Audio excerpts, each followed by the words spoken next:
Haha, this channel has been taken over by Shredder. No, it hasn't, don't worry. Please don't report it. No, I'm fine. I've just got this mask on I got from Loot Crate. But anyway, Ninja Turtles Out of the Shadows 2. Is it any good? Did you like the first one? This is where it's important.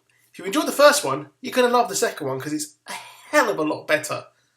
And, well, if you didn't like the first one, you're probably going to like the second one because it's a lot better. Why? Because it's a lot tighter, it's a lot more entertaining, it has a lot more jokes, it's funny, and it's actually very, very authentic to the cartoon, and it's funny just seeing Krang, really. I liked seeing that up on the big screen, and that was really, really cool to see. So, does the sequel match up? Like I said, it's better. We've got a great subplot going throughout where you can actually turn humans into animals. This is where Bebop and Rocksteady come in because it's played by Seamus and some other guy, I'm not too sure. But I did recognise him. He had one of those faces where you could recognise him from lots of other things. They eventually become, obviously, the Rhino and the Warthog, which was really, really funny. And Seamus did really well. I'm not a fan of Seamus in the WWE, but he was a lot of fun to see in the film. And he's done really well in it. I mean, Batista did well in Guardians of the Galaxy, and now you've got Seamus, who's done well in this. So maybe he's got a further career in acting. But those two were hilarious from non-stop. And you've also got Stephen Amell, who's playing Casey Jones, who absolutely nails the role of Casey Jones. His charisma just oozes out of him playing the role. And it's really cool to see another addition to Team Turtle. Tyler Perry, I'm not a fan of. He was great in the role of the scientist who just wants to make his mark on the world.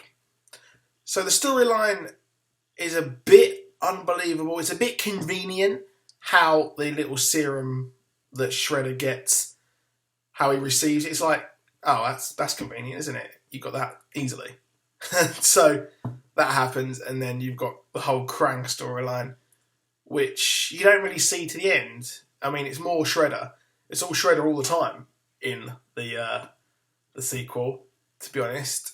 And you don't really see Krang right until the final act, which, in my opinion, was a complete and utter copy of Avengers Assemble. The entire end, it was exactly the same. Actually, the whole villain storyline is kind of exactly the same as Avengers Assemble. So if you've seen Avengers Assemble, you're going to know what happens, really, aren't you?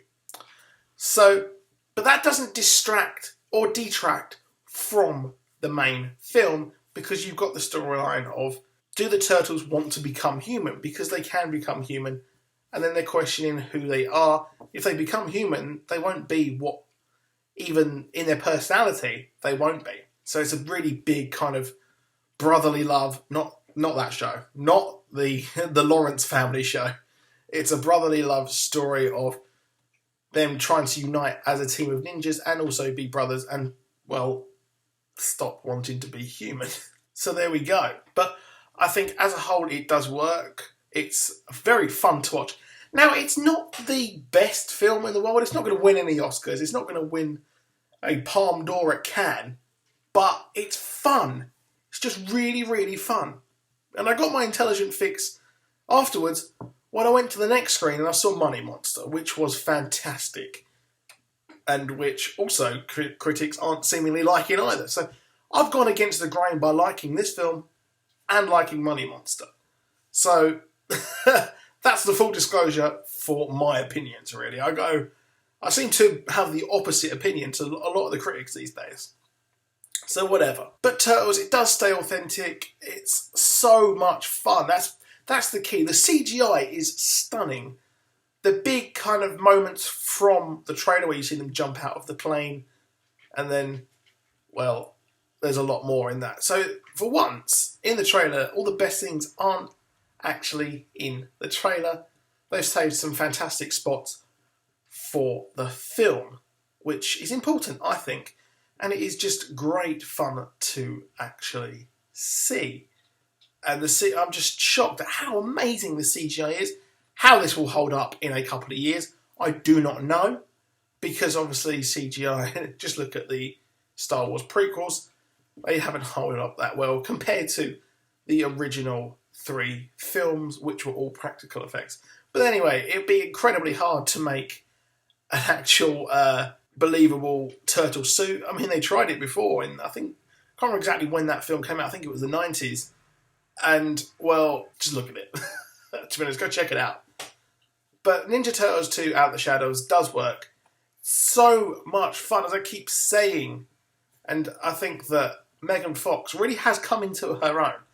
There's a bit where she comes off and does a kind of sexy thing. Not sexy sex, not sex, but she obviously is using her assets, so to speak.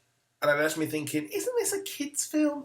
But then again, I guess they're using the argument it's giving them something for the dads to watch. But I did think it was a bit out of place and a bit unnecessary in the film. So drop a like if you're going to go and check it out. Subscribe for more content, and I'll see you soon. Goodbye.